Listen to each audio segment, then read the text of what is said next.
Hey everybody, I hope you're doing awesome this week.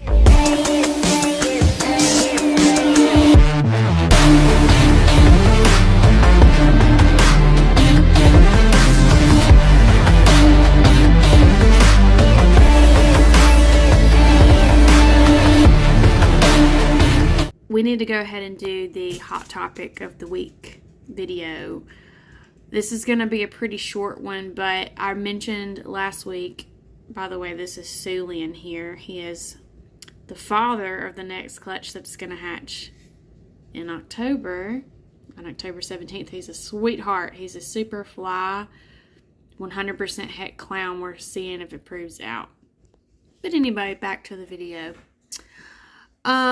So I wanted to talk about feeding in the enclosure, versus feeding in a separate tub. This is a topic that is talked about a ton among the reptile community. And, people argue about it all the time. Everybody has their own reasons for doing what they do. But, at the end of the day, it depends on what's best for your snake. I mean, hands down. We've got to think about our animals at the end of the day. There are people that will always feed in a separate tub no matter what anyone says, and they will stand by it and they will say it's the be-all, end-all, like you've got to, or you don't care about your snake. They claim that, your snake is going to be cage defensive, or you're going to have problems being able to handle your snake because it's going to associate being fed with, being in the enclosure. Hello, Zero, back there.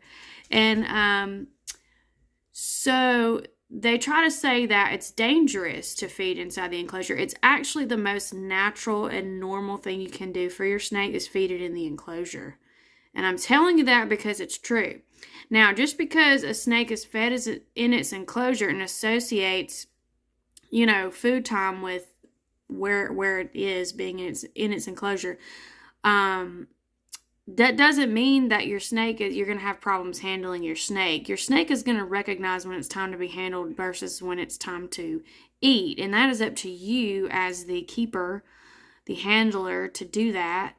You don't usually have to do this with ball pythons at all, but with reticulated pythons, boa constrictors, Burmese pythons, a lot of bigger snakes like that, you want to use a snake hook to establish, the boundaries or the difference between feeding and handling, basically. You want to basically be able to let the snake know when you're feeding it, when you're not. You're never going to have an issue, I'm telling you, if you do this the right way. If you don't do it the right way, you will have an issue.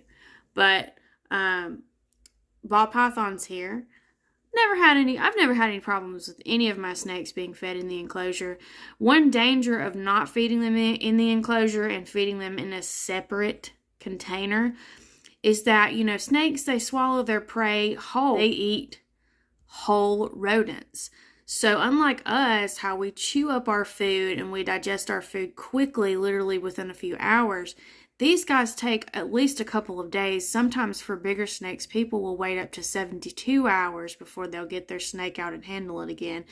So keep that in mind. You got to wait at least 2 days to handle your snake. So if you feed it in a separate enclosure, or if you feed it in a separate tub, and then you pick the snake up immediately to move it back to its enclosure, you can put your snake at risk for regurgitation. And that's, gives you a whole line of problems when that happens. It's very painful for them and stressful for them to regurgitate. And after they regurgitate their food like that, you've got to wait a little bit before you can try to feed them again, because it is just that big of an ordeal when they regurgitate. And you don't want to do that to your snake. You don't want to cause your snake to throw up a whole, prey item like that. You got to think their bodies need time to digest the fur, the bones, the skin, everything, the organs. Like, that's, tough, to digest. So we don't want to be stressing our snakes out more than we have to. We really don't ever want to stress our snakes out, do we? But, the whole debate is that people think that snakes are going to become aggressive or more defensive if you feed them in the enclosure. And they think that it's just a safety measure and it's just the right thing to do, but it's actually just a myth. It's something that a lot of people have done for a long time. He's trying to get on my keyboard. And, people, they just think they have to do it, and they really don't. And, I mean, it's just like people sitting around arguing over enclosure sizes, enrichment, like how often you should be taking your snake out every day and handling it, and what you should be providing for your snakes as far as your temperatures and humidity. We could sit around all day and argue about what everybody thinks. But I have always fed my snakes in their enclosures. I've never had an issue, never will have an issue, because with the snakes that need it, tap training, hook training, you establish when it's time to eat and when it's time to handle with those snakes, and you don't have a problem. Now, you always need to be paying attention to your snake when it's feeding time. Feeding time is one of those times where your snake is going to be on. And what I mean by that is going to be ready to go, okay? Once they smell food and they sense the heat from the rodent with their heat pits in their face, that's go time for them. That if your hand's in the way, if any part of your body is in the way, and they strike, they're going to strike where they think that rodent is. And if they strike and they get you, that's not their fault, okay? You got to really, really pay attention. I see a lot of people hand feeding their snakes. Now, I'm not going to sit here and tell you you're wrong for that. I'm just saying I don't do it, and I will never do it. I will see people holding the rodents by the tail and dropping it in there and whatever. I use tongs. That's just what I use, and I will always use that. Me and my husband will always use tongs. I'm just not personally a fan of hand feeding snakes, especially like boa constrictors, reticulated pythons, snakes like that. They get on the larger side. I just kind of feel like you want to be as safe as you can. You want to, give the snake an opportunity to, strike and get the prey, not miss and bite something else like your hand. You just want to make it quick. You want to make it simple. You want to make it easy. You don't want to make things complicated. And,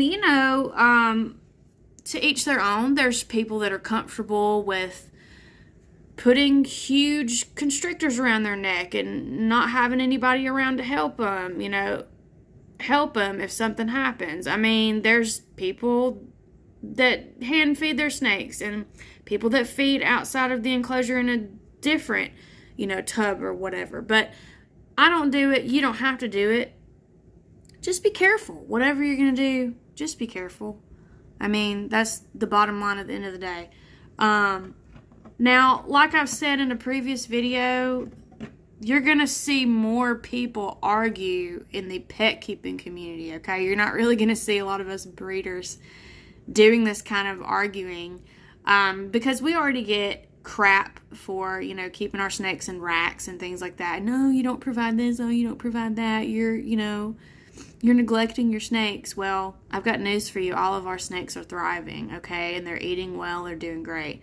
So in the breeding community, we really don't have much of this. We really don't argue about these things. It's mainly in the keeping community, the pet keeping community, people that don't breed snakes, people that keep them as pets. And they keep in glass enclosures and, they really do it up and have bioactive and everything, which is awesome. I'm not hating on that at all. I love seeing it.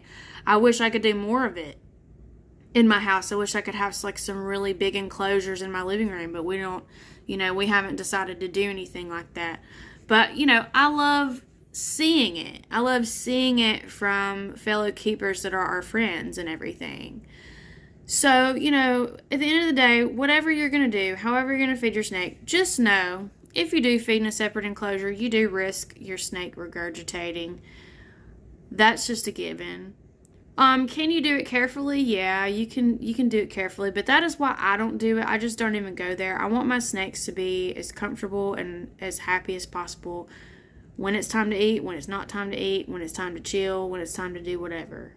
So I will never feed them in a separate enclosure. I will always feed them in their home because I just just want to do it that way. I hope you guys enjoyed today's hot topic video, and we will be doing a breeding update video pretty soon. It is getting so close, you guys, to the start of our breeding season up here, which we're kind of year round. You know, we've got a clutch in the incubator now due October 17th, and we had our first clutch laid in April, hatched in June. So we do some summer stuff as well. But as far as, you know, the year-round or the seasonal ball python breeding, most everybody starts that in September, October, November. So if you want to just talk about ball python breeding season itself, you know, most everybody's starting about now, or they're weighing all their females and their males, and they're trying to see if everybody's good to go, like this guy. We don't know if we'll breed him again. We might breed him with Priya to do some really neat codom stuff. But anyway, you know, I don't know if I've said this in the last breeding video, but the first pairing we're going to do is Cadabra and Lucian. So Cadabra is our super mystic. Lucian is our butter Mojave, blue-eyed leucistic ball python. So that will be the first pairing. We'll get some mystic potions out of that, and we will get some Mojave mystics. What was it? Mojave mystic? No, it was butter mystic, and it's basically a blue-eyed Lucy, because there's so many different codom genes that can make up a blue-eyed Lucy. So that's one of them. So 50% of that clutch should be blue-eyed Lucies, basically, butter mystic or mystic butter, and then we should get some mystic potions. So we're very, very excited about that. Like I said, we will have a breeding update video for you very soon.